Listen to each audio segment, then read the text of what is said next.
Okay, so first of all, thank you for your flexibility in learning tonight instead of last night. There was no chance that was going to happen last night. Baruch Hashem, I'm on the mend. Lian Hara, I get this stuff sometimes from the weather-related issues for the head. So we'll push past the pain and we're going to continue on. What we did last week was we began the first few lines of Perek Yud Aleph, chapter 11. And just as a review, the last chapter, meaning chapter 10, discussed the topic of the tzaddik. This chapter discusses the topic of the rasha.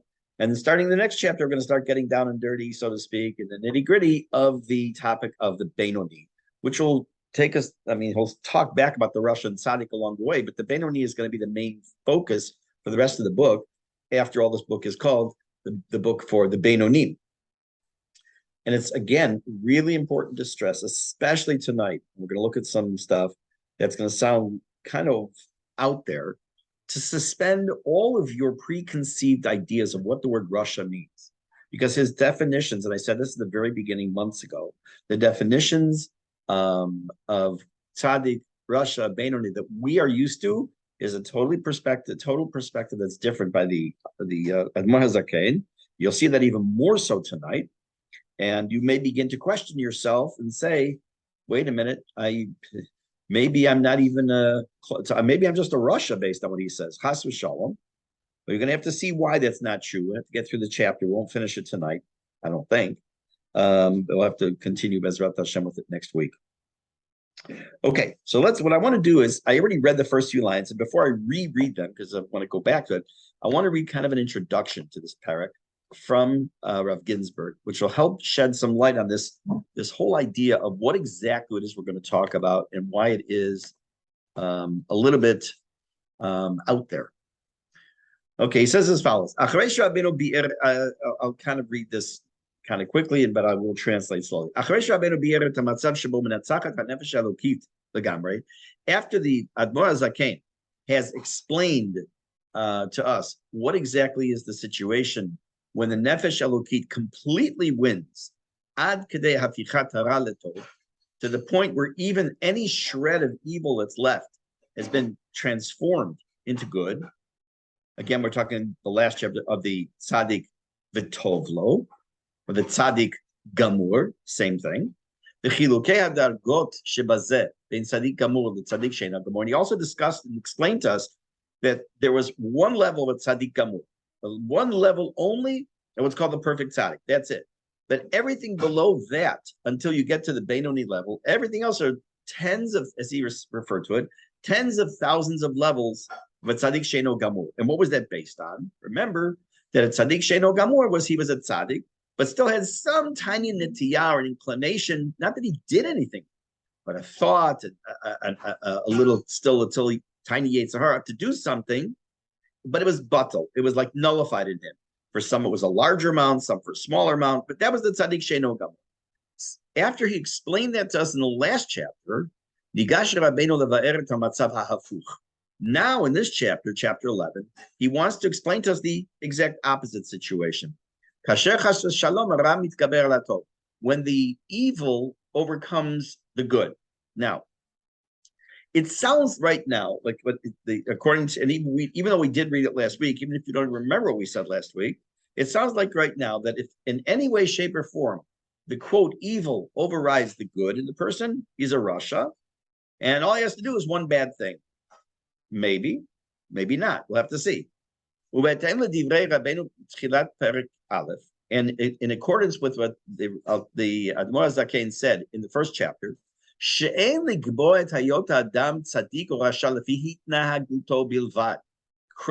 critical line. I'm going to say it slowly. We learned this and saw this at the beginning of the book. We cannot determine a person's status, so to speak, of a tzaddik or a rasha only based on his actions, but rather by his characteristics, by who he is, his essence. Just like we saw that there are many different variations and gradations of a tzaddik. Dover, skip the parentheses, al mahuta adam hargashato. It refers to a person's essence, their feelings, כך גם לא מדובר על המושג רשע בקשר להתנהגותו בפועל. When we say the word rasha, then the Admor Zaken uses the word rasha, he's not, he can, but he's not talking about necessarily a person's actions. El rasha b'shem hatoar, rasha b'mahuto, but rather he's a rasha in his essence. Okay, this again sounds like a little bit of double speak. Okay, so before we continue, let me explain what he's saying. If I were to say to you, forget Tanya, put that aside for a minute, how would you describe a rasha? So you'd say a person who steals, a person who doesn't keep Shabbat, a person who doesn't do this, a person who does that, all kinds of things you can come up, but they're almost, well, everything you're going to come up with and say, almost for sure, is going to be an action. And his point here is we're not going to discuss that kind of a rasha. We're talking about somebody who might even be a good person, who might even be a tzaddik, but there's some problem inside, in his essence, which would be called a rasha, but for a different reason. Let's see. As we will learn in the coming up pages, even though someone may be a person that in practicality, in actuality, has no sins, meaning they don't do anything necessarily wrong, he can also be considered a rasha. Why? Because he has an inclination towards sin, or he's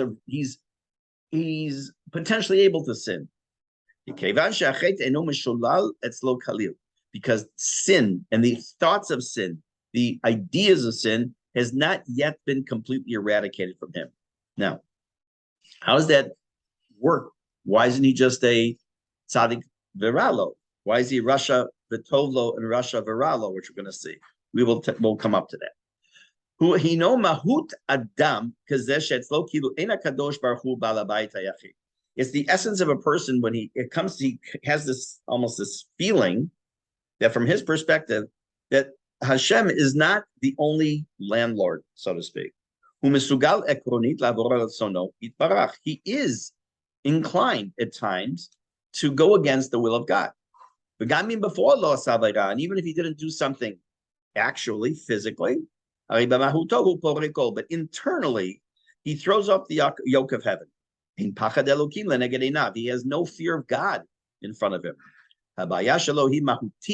His problem is an internal problem. It's his essence problem, but not just a problem of the way he acts. Before we continue, I'm going to give you my own perspective on this. Maybe it'll help us understand a little bit better. There are people who, when you look at them, seem to be magnificent individuals.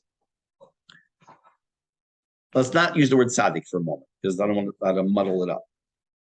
Very, very good individuals. Yet, inside, what they're really thinking about you, when you're sitting there adoring them and thinking they're such great people, inside they may be saying, you know, this person I'm sitting across from, he, she, they don't deserve to have such a nice house. I deserve that. Now, again, there's not a sin in that per se. It's not a chet. But it also indicates that this person is not 100% straight. That maybe on the outside they're one way, and on the inside they're a different way.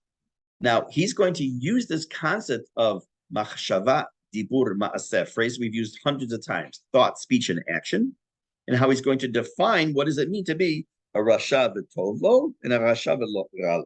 So I'm not going to read the rest of this introduction because there's another page, but I want to get to that. I'm going to leave this slide, whoops, sorry, for the next here. Just make it a little smaller. And we're going to go back up now to the actual text once again from the beginning because we only did a few lines.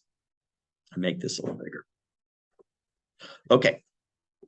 We did talk about this, the introductory 3 words, and he says this multiple times in Tanya, that for everything that Hashem created, so to speak, or for every kind of characteristic or character trait or type of personality, there's an opposite that exists as well. So just like there was a tzaddik v'ralo, tzaddik v'tovlo, v'zeh l'umat zeh, this opposite that, meaning on the other side of the coin, so to speak, there is rasha v'tovlo, l'umat tzaddik v'ralo.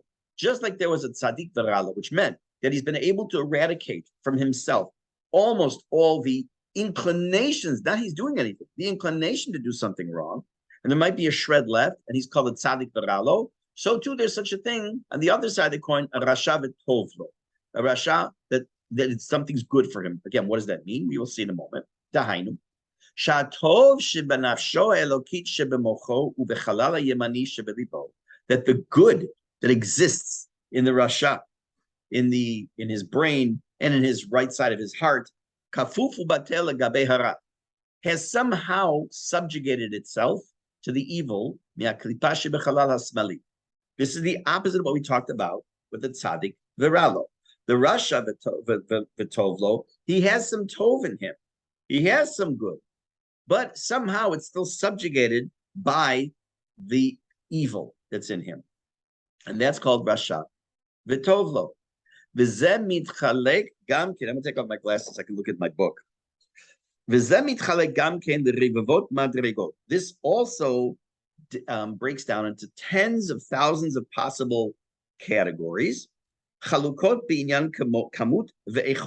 down into quality and quantity. What does that mean? That, again, just like we saw, that the person could be tov, could have a little shred of something no good in him. It could be a 1/1 billionth. It could be 1 millionth, a 1/10th, 1 something. So too, the rasha v'tovlo.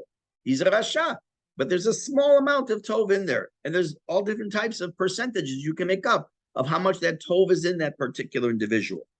Yesh misha kfifa v'habitul. I'm over here now, right here. Yesh misha kfifa v'habitul etzlo me'at mizer. Some people, the amount of good that's in that individual, in that rasha, is a very teeny shred of goodness. And even that may not be that, all the time there.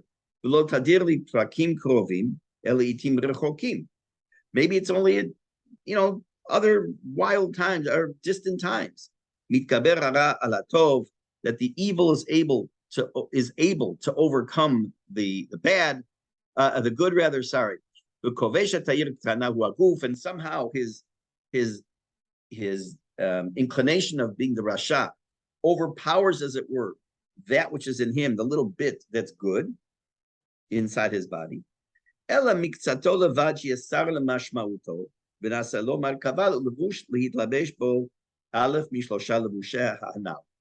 We see explain this. He says that by doing that, by enabling, let me move this down just a little bit, by enabling that rasha, the evil that's in the person, to overpower the good. There's some good there. There's a good inclination. Maybe it's a teeny amount, it's a little bit more. But when he allows and enables his bad side to overpower that goodness, then his rasha, his being at that point becomes, we talked about this concept of the lavush, the garments of the soul. Remember, we talked about this in many, many chapters ago, that he then starts to wear the garments of the soul that are dirty, meaning the evil part. And where did that appear? How does that manifest itself? It's nice words he's using, but tachlis, what's he talking about here? So he says, one of the three garments, dahainu obema'aseh levad. Maybe in physically doing something, la'asot averot kalot, he may do something that is a minor infraction. Nothing. He's not a murderer. He's not a thief. He maybe do something that's not 100% kosher, so to speak.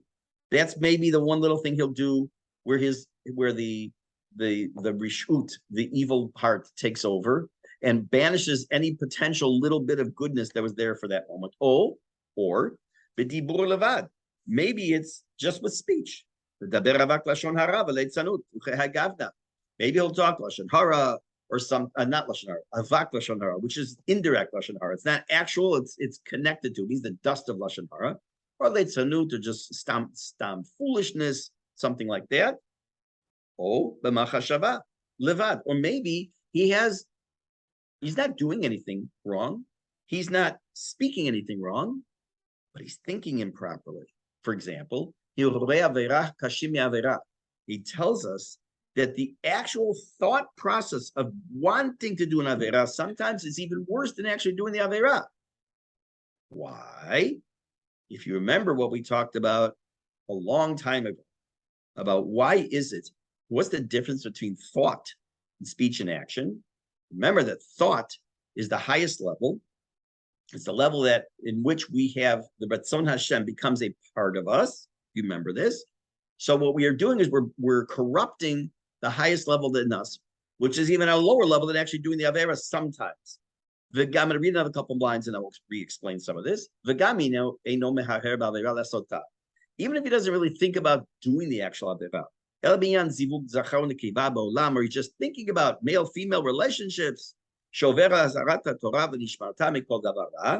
a person should be careful to stay away from anything evil.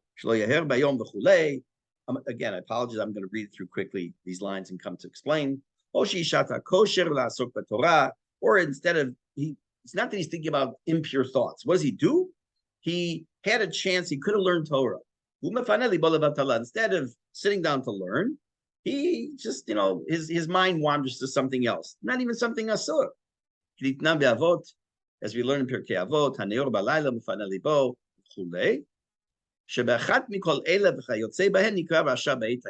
that all these things, thought, speech, and action, when you allow, not you, when a person allows the Rasha part of him to overcome the good, the somewhat good that's in there somewhere, and gives into it, whether it's through this thought, speech, or action, and we're not even talking about doing an outright big Aveira. At that moment, the person's a Rasha. Now, you mean to tell me, it sounds like, if a person who is a wonderful, wonderful individual is sitting there thinking all kinds of things that he shouldn't be thinking, all of a sudden he's branded a Rasha. I mean, now Levi, we should be that good, right? Do all the mitzvot the right way, no? Yes, he's what's called he's the Tanya's Rasha. Not the Rasha by deed, but in essence, for that moment at least. What I want to do is I want to take a look at a couple things, a couple of, one's a short story actually. Let's go down to that slide. Here.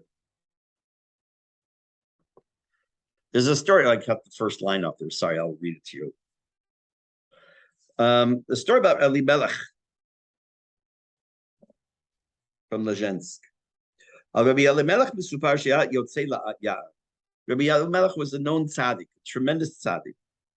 Went out to the forest. And he sat down by accident on an anthill. And they were biting him or stinging him, they're doing something to him. And when they finished, he started crying and he said, Melech, Melech. He calls out to God. He's saying to himself in a sense, meaning he's Melech, not God, sorry. He's Elimelech, called himself. You see, even the ants don't want to have anything to do with me anymore. That's why they stopped biting me. He would cry, I'm the most evil person in the whole world. So once one of his students said to him, Rebbe, you know yourself what you're saying is ridiculous. It's not true. Who are you trying to trick? Who are you fooling? So Rabbi Elimelech said to him, you should know. How much the longer the thinner, the sharper, not sharper, but the thinner a needle is, it goes in further. What does that mean? You could have a very, very tiny little avera. An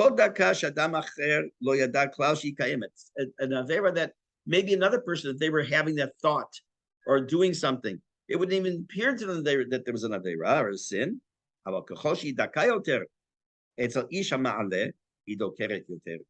Meaning that I am so attuned to trying to raise myself to such a high level that even the slightest thing puts me into the category of a Rasha. A Rasha v'tovlo,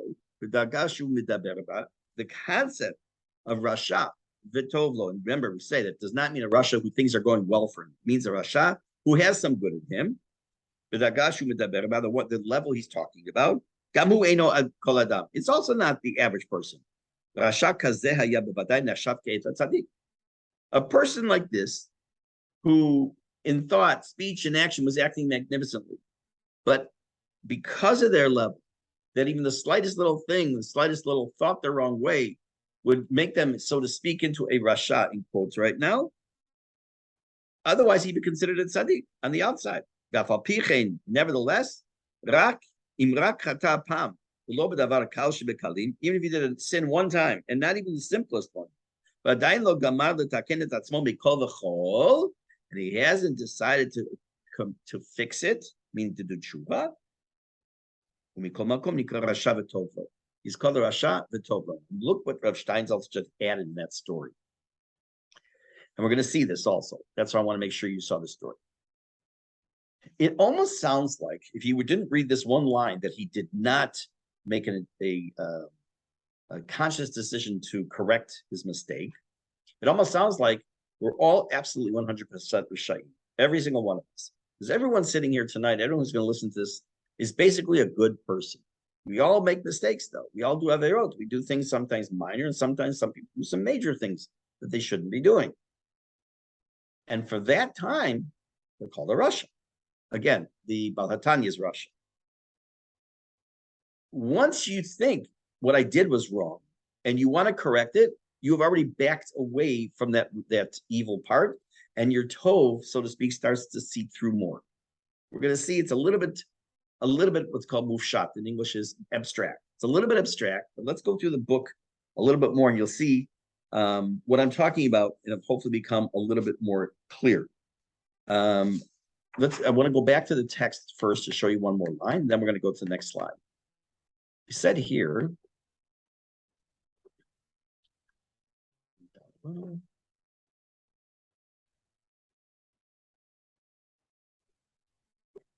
oops. Oh, I didn't go up the right whole way. Sorry. Okay.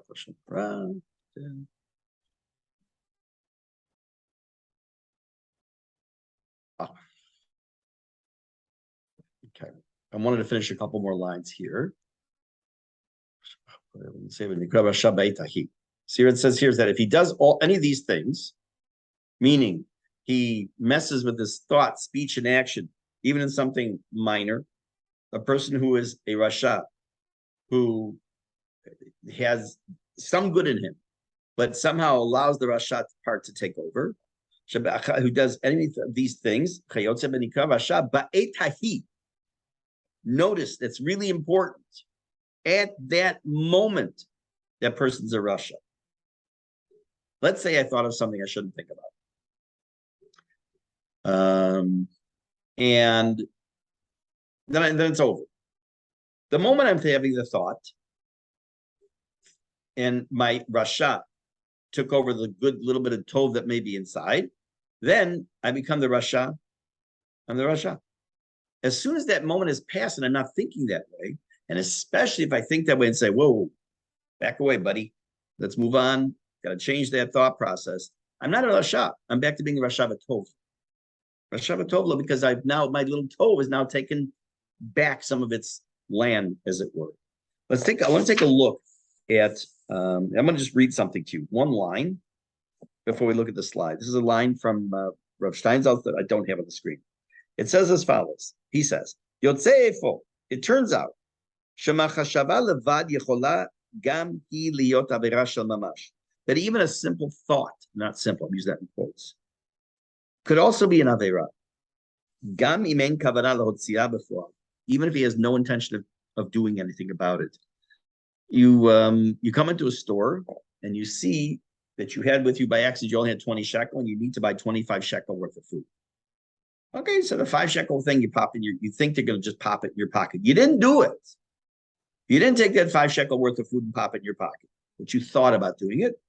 At that moment, that individual can be considered a rasha, because they allowed the rasha part to overcome the good, because most people would not think that way. That's the good part that's in them. Now, we have to realize that the highest level of rasha v'tovlo is just one notch. Oh, wait, I have it wrong. Just a minute, but I write down here. Highest level. Yeah, sorry. The highest level of rasha v'tovlo is just one notch below, or I guess above, the Benoni. You'll understand that more in the next chapter. But what does this mean here? That when he does something with one of these, the thought, speech, and action, he's called it a rasha ba'etahi. Okay, so let's take a look at what Steinsaltz says about those words. Ooh, wow, I guess I have the flash on. Okay. Shabachat mikol ele. He did maaseh dibur machshava, with action, speech, or thought.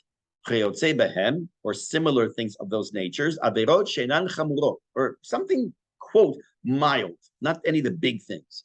Nikra rasha ba'etahi. At that moment, he's called a rasha. B'sha'a she'adam over avera. Ve'in ze b'shara ma dargata. When a person does an avera, doesn't make a difference what level of avera it is, or sin. Ma chumrata uma onsha, whether how severe it might be or how severe the punishment could be. Be'ota sha'a unikra rasha. At that moment, he's called a rasha. Let's put it into human terms for a moment. It's the 13th century. You're in France. I'm assuming that there was a king in France at that point.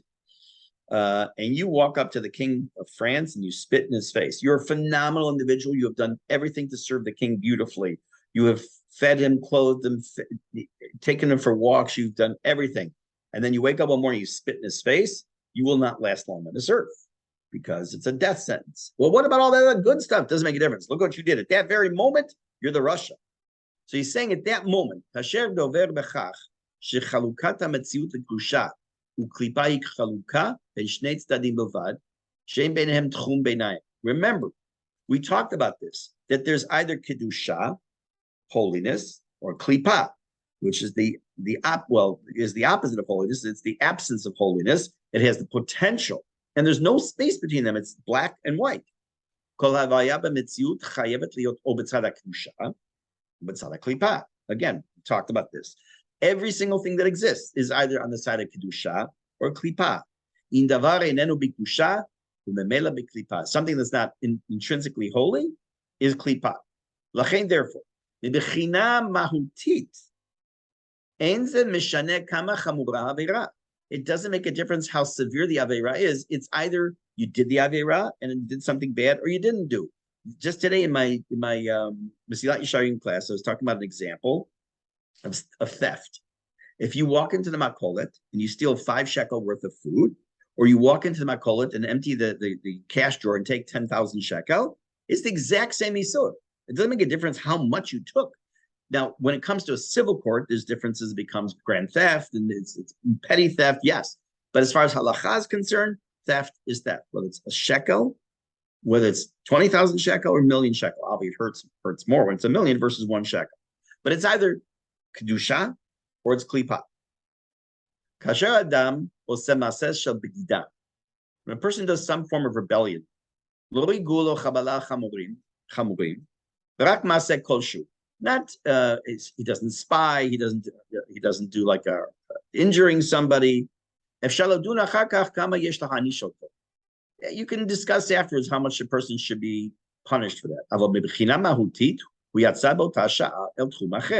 When he did some form of rebellious act, or traitorous act, he did something wrong. So he's no longer part of the king's inner circle, so to speak. If he does something, he gives a secret to the enemy, whatever it might be, even something absolutely minor, he's now on the side of the enemy.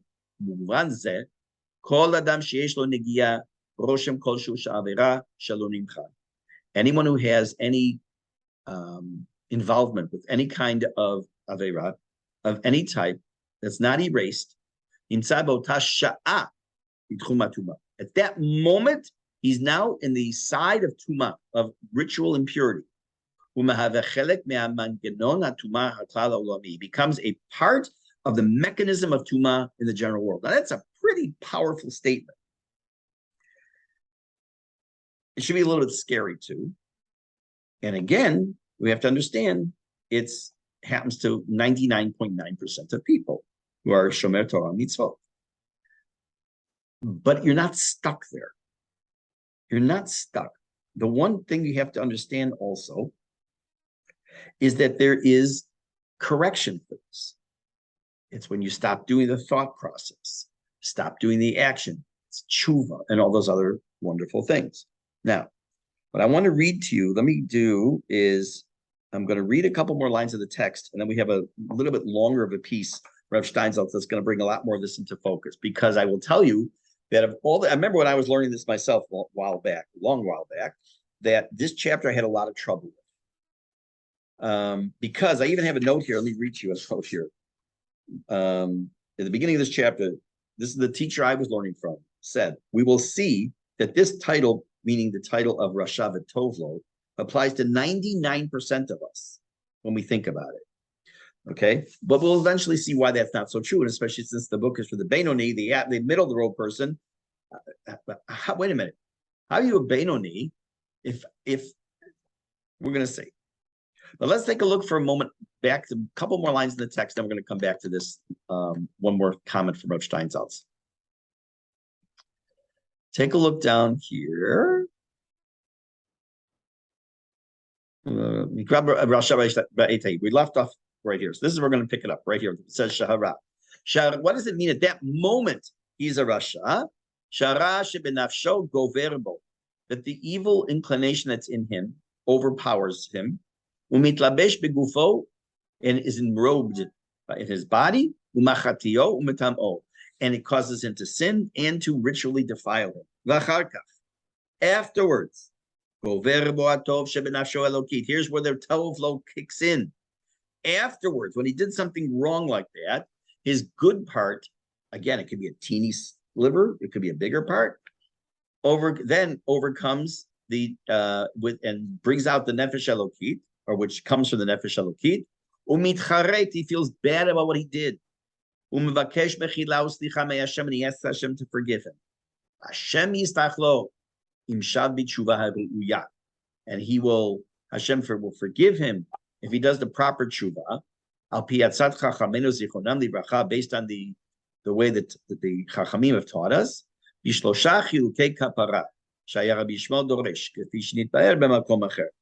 on the way that we know how tshuva is supposed to be done. We know there's this whole idea of azivat hachekna. I don't want to get into the tshuva aspect tonight, but I do want to get into the idea that we are not stuck. We are not like, oh my gosh, don't ever get to the point of thinking that, oh my, we learned in Tanya, I even had a bad thought. Oh, I'm such a rush all of a sudden. Don't get to that.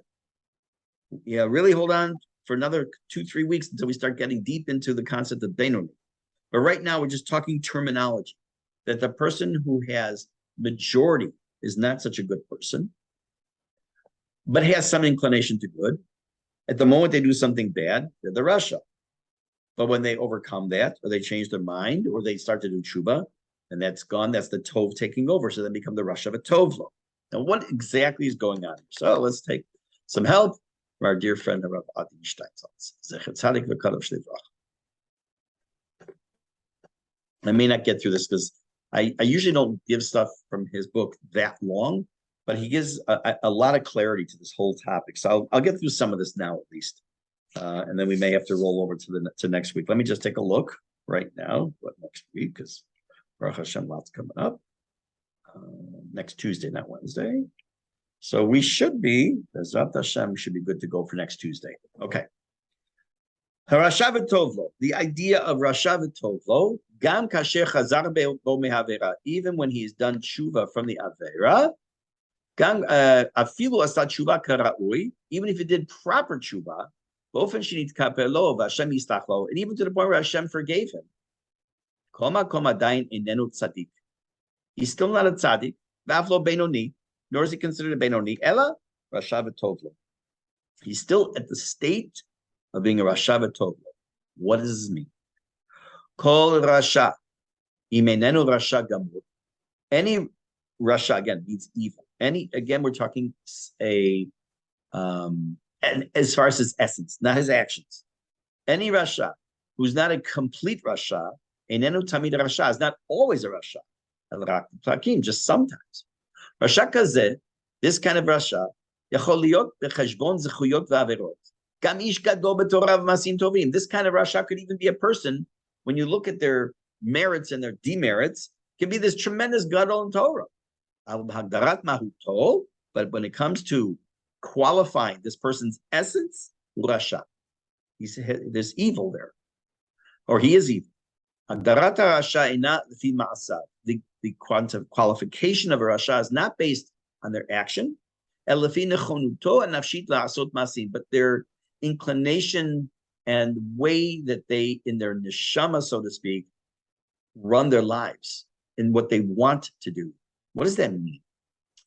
You could have a person who does all kinds of Torah mitzvot and helps people and wonderful, but inside, the engine that drives them internally has more inclination. They really wish they could do a lot more bad things. Well, if you really wish you could do a lot more bad things, and you think about doing more bad things, and you even consider doing more bad things, he puts that in the category of a Rasha. Adam yachol liot rasha v'tovlo. A person can be rasha v'tovlo, even without doing a single avera. That's why I said you have to suspend your concept of rasha, beinoni, and tzaddik when you learn this book. He's got a different perspective. Mishum sheyesh lo nechonot nafshit lavor averot, because he does have some part of him that is almost would welcome doing averot. Rasha nimsa b'matzav she'ein bo shivui mishkal. The Rasha is a person who's in a situation of an imbalance. Even though something may not happen, it could happen at any moment. Okay, so let's put it like this. Here, I'm going to take this little piece here. I'm going to take my phone. If I were to let go of the phone, chances of it falling are pretty strong. If I put it on my book, the chances of it falling are zero unless I move the book away.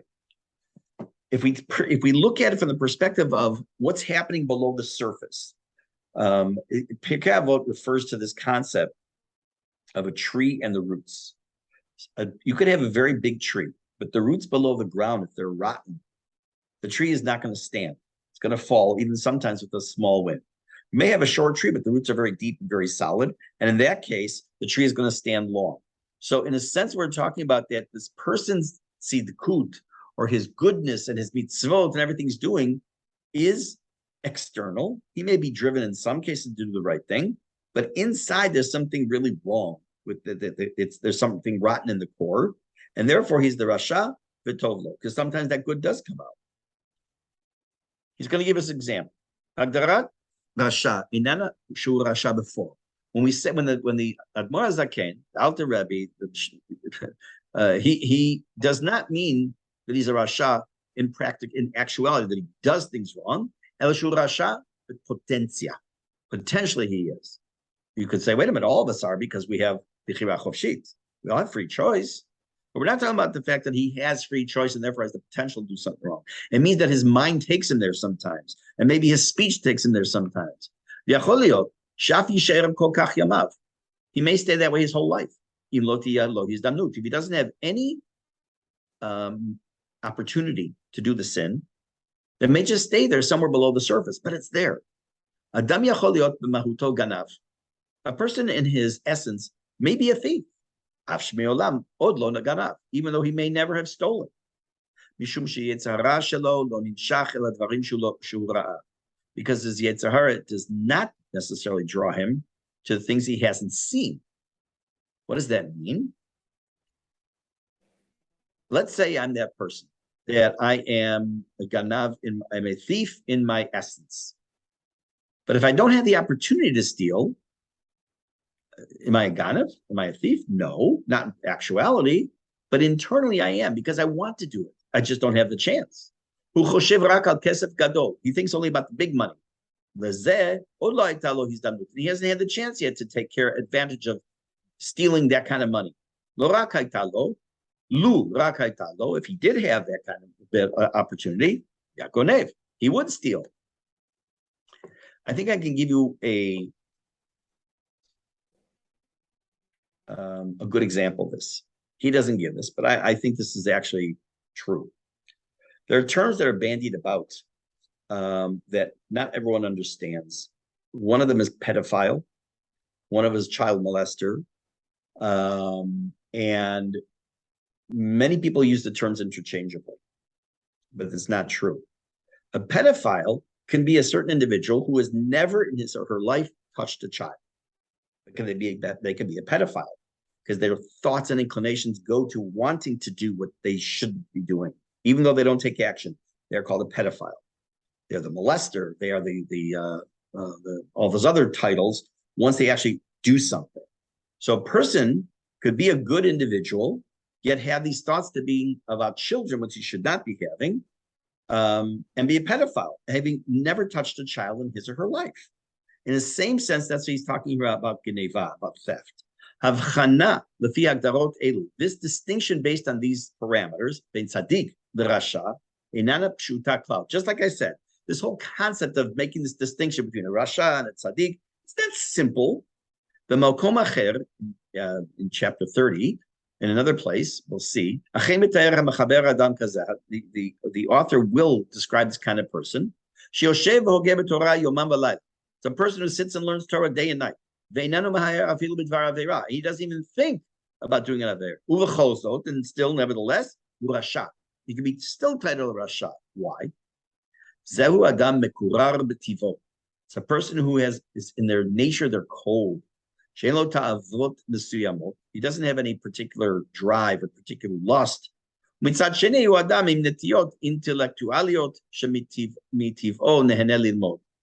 He's learning not because he wants to be so much into Torah, but it's on an intellectual basis. He wants to have all this additional knowledge. This person is not going against, he's not doing an Avera because he is overcoming his Yetzer Hara. Ella, mishum she'en lo pitui ve'en lo hizdamnut. He doesn't have the opportunity to take action on what he's really thinking he'd like to do. Adam kazeh, but this kind of person who may be sitting and learning Torah all day, he has something rotten in him or her that he didn't repair it. He has in his essence is a Rasha. Even though he didn't do anything in practicality and actuality.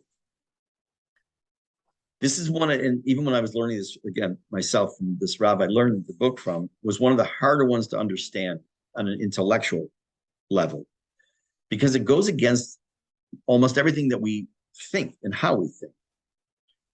But let's say you have a situation where you find out that let's go back to the topic of pedophilia, that you find out that a particular individual who was an upstanding member of the community, who everyone loved and everyone admired and respected, and he always was there for everybody, gets arrested. No longer pedophilia, but now he's taken it to the next level. The entire time when you admired that individual and you looked up to that person, you may have been he helped you and stuff, or she helped you, and then they get arrested. That whole time when he didn't actually do anything even, he was already rotten inside. That's the kind of thing we're talking about here. Next week, I'm going to continue, Bezrat Hashem, to read the rest of this piece. It's another page, but it makes it a little bit clearer. The rest of this chapter is actually pretty short. We're going to finish that up after that, I hope, and then get into the Benoni, which will be a little bit easier for us to understand, to relate to, even though it's going to sound like, wow, I'm not even a Benoni when we start off on this. Part of this journey in Tanya is you have to see the long game. This is not the Shulchan Aruch. This is not Mesilat Yesharim. This is not a book that's a self-help book that you pick up a chapter and read. This is absolutely the long game, and you have to keep it in mind. Keep putting these pieces of information on a shelf, and we're going to be tying them all together. It's a nice little bow eventually. But right now, he's building up, again, the definition of tzaddik, last chapter, definition of rasha, this chapter, and then Benoni from the chapter on forward coming ahead. And then how the Benoni relates to service of Hashem and everything else. That's a long journey we have ahead of us. Bezrat Hashem. In the meantime, have a great evening. It's already Wednesday night, so I can already say to you Shabbat Shalom. It already feels like we should have candle lighting tonight. So it's like this during the weeks of the last few weeks of Chagim and all. Have a great evening. Bezrat Hashem. Thank you very much. Thank you. We'll see you on next week on Tuesday night for Tanya, not on Wednesday night. Thank you, Rabbi. Thank you. Very welcome. Have a great Thank night. you very much. Sure.